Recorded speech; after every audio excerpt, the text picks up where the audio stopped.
This Torah class is brought to you by TorahAnytime.com. Okay, good morning everyone. Today is Yud Gimel Shvat, and here in New York City it is snowing. There's a big blizzard outside. So I want to share with you a thought about the snow. David HaMelech in Parakuf Mem Zayin, we say it every morning in the Hallelujah, Parakuf Mem Zayin, Pasuk Zayin. David HaMelech says, Noisein Sheleg Katsomer, that Hashem places the snow like wool, Kefar Ka'efer Yifazer. Kefar, the frost, Ka'efer like ashes, Yifazer, he scatters. So what's the meaning of this? Why is David HaMelech comparing the snow to wool? What is the allegory? What is the symbolism? In what way is snow like wool? So I want to share with you something that I heard from Rabbi Miller, Zechat Bracha. It's also in his book, Awake My Glory, page 286 to page 288. That David HaMelech is not merely poetically comparing the snow to wool, but it is a very precise comparison that snow shares the same quality as wool. And what is that? When a person wears a sweater, a wool sweater made out of kinky fiber, the sweater does not make you warm, it does not produce heat. It merely traps the air inside, it imprisons the air, and the enclosed air does not move it stationary, and it does not allow the heat to escape from the wearer. So the body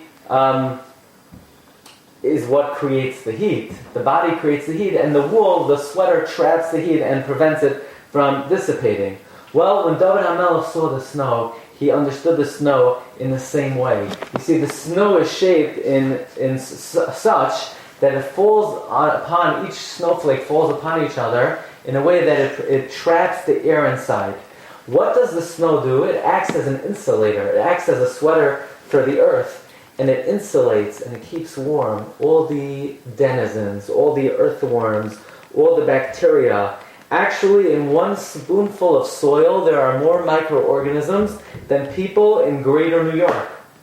Every spoonful of soil has millions and millions of living creatures, microorganisms, bacteria, and that's what keeps the soil fresh, and that's what keeps the soil alive. In fact, in many regions, if not for the snow, what would happen would be all of these denizens would die and the soil would not be fertile in the upcoming year. Moreover, without the snow, the soil, the microorganisms and the worms of the soil would all freeze, and the next year the earth would not produce any crops. Farmers pray for snow. The success of the upcoming year's crop is dependent on the snow. And therefore the snow acts as a sweater and a blanket for the earth.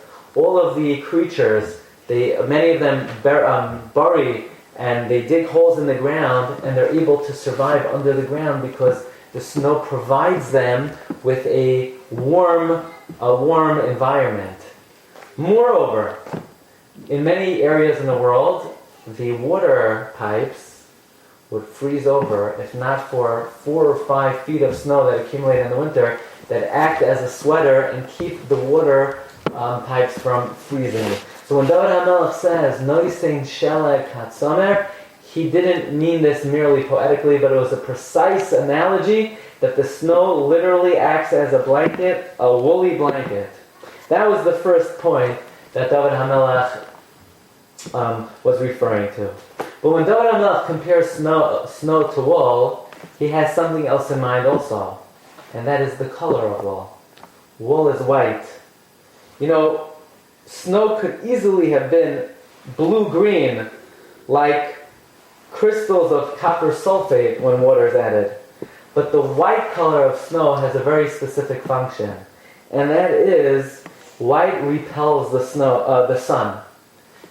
In many countries where it's very hot, in the army they wear white uniforms in order to keep them cool. The whiteness of snow retards the melting 75%. So this is a very important feature. This way snow melts very slowly, and as it melts so slowly, the earth absorbs the moisture of the snow. But if snow would be blue or green, then it would melt so fast the earth would not have a chance to absorb the moisture. There would be flooding. So Hashem specifically made the snow white like wool. This way it melts very slowly, does not flood the world, and the ground has an opportunity to absorb the moisture of the snow. These are two meanings of what we say in davening, Noisein Shelek Hatzamer. The snow has the physical quality, it's kinky like wool, and it's white like wool. Perhaps we can add a third meaning, and that is David HaMelech says, Noisein Shelek Hatzamer, Kefar Ka'ifar Yifazer, he scatters the frost like dust, like ashes. What's the meaning of that? You know, if you're ever driving on the highway, if a car in front of you that has an accumulation of snow makes a short stop, then very dangerous. A large block of snow could fall on your windshield, and actually it could cause a lot of damage. Now imagine if that amount of snow actually fell down from heaven in big blocks.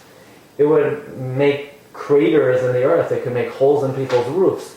Falling down from the atmosphere, merely a snowball, if the snow came down in the size of a typical snowball, it would actually go through people's roofs, go through people's windshields. But Hashem does a special chesed. He doesn't send down craters of snow, blocks of snow, balls of snow. He sends down little tiny pieces like frost, like ashes. And now, instead of the snow causing damage, it actually feels good and enjoyable when it hits you in the face. So this is another chesed of the snow. Number one, the material of it is similar to wool. Number two, it's white like wool. And number three, little pieces of it fall like ashes. These are three chasadim to think of when we think about the snow. One last thought. Let's think about the word sheleg. Has a numerical value of 333. Interesting. Shin is 300, Lamed is 30, Gimel is 3. All the number 3. Well, the Maral points out that the word Baruch, all the numbers have values of 2. Beis is 2, Resh is 200, Chaf is 20, to indicate blessing, to indicate extreme bounty, because the word Baruch means blessing more. That's why each letter is a numeral of 2.